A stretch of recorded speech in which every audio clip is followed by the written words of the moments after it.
Habang natutulog ka, may mga matang nakamasid sa'yo. Hindi mo sila kilala, pero hawak nila ang gobyerno, ang pera at pati isip mo. Sila ang mga aninong gumagalaw sa likod ng mundo.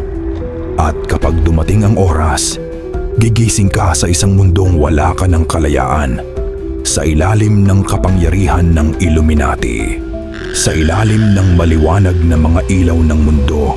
Habang abala ang mga tao sa kanilang pang-araw-araw na buhay, may mga aninong gumagalaw sa likod ng tabing. Mga aninong hindi mo kailanman makikita ng malinaw.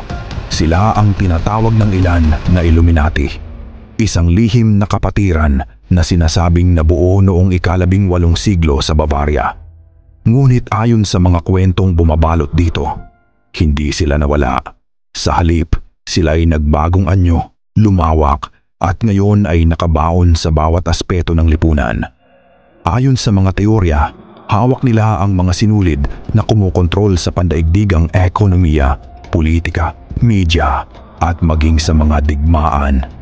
Para silang mga manunulat ng isang napakalaking dula kung saan ang buong sangkatauhan ay mga tauhang walang kaalam-alam. Bawat krisis, pandemya, digmaan, pagbagsak ng ekonomiya ay di umano'y hindi aksidente, kundi bahagi ng isang maingat na nakaplanong iskema upang palakasin ang kanilang kapangyarihan. Ang New World Order ang kanilang panghuling layunin. Isang gobyernong pandaigdig, pinamumunuan ng iilang piling tao na may hawak ng lahat ng yaman at teknolohiya.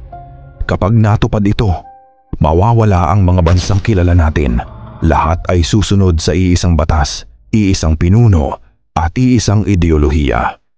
Ngunit higit pa rito, may mga kwentong nagsasabing gumagawa sila ng mga ritual sa mga lihim na lugar, sa ilalim ng lupa, sa mga bulwagan na may mga simbolong hindi kilala ng karaniwang tao.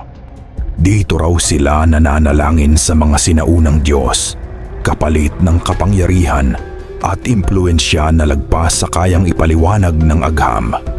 May mga testigo raw na nakakita ng malalaking pulong sa malalayong mansyon kung saan nakasuot ng gintong maskara ang mga dumadalo at walang naririnig kundi mababang bulong ng mga sumpa at panata ng katapatan sa kapatiran.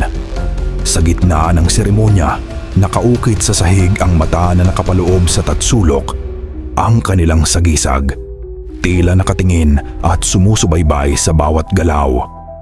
At ayon sa mga pinakamadilim na bersyon ng kwento, kapag tuluyan ng bumagsak ang kasalukuyang sistema, hindi nakakailanganin ang giyera.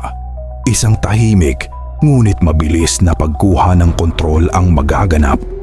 Walang putok ng baril, ngunit bawat tao ay magigising isang araw na ang lahat ng desisyon, mula sa pagkain na kakainin mo hanggang sa mga salitang maaari mong sabihin, ay kontrolado na nila. Sa ilalim ng mata ng Illuminati, walang makakatakas.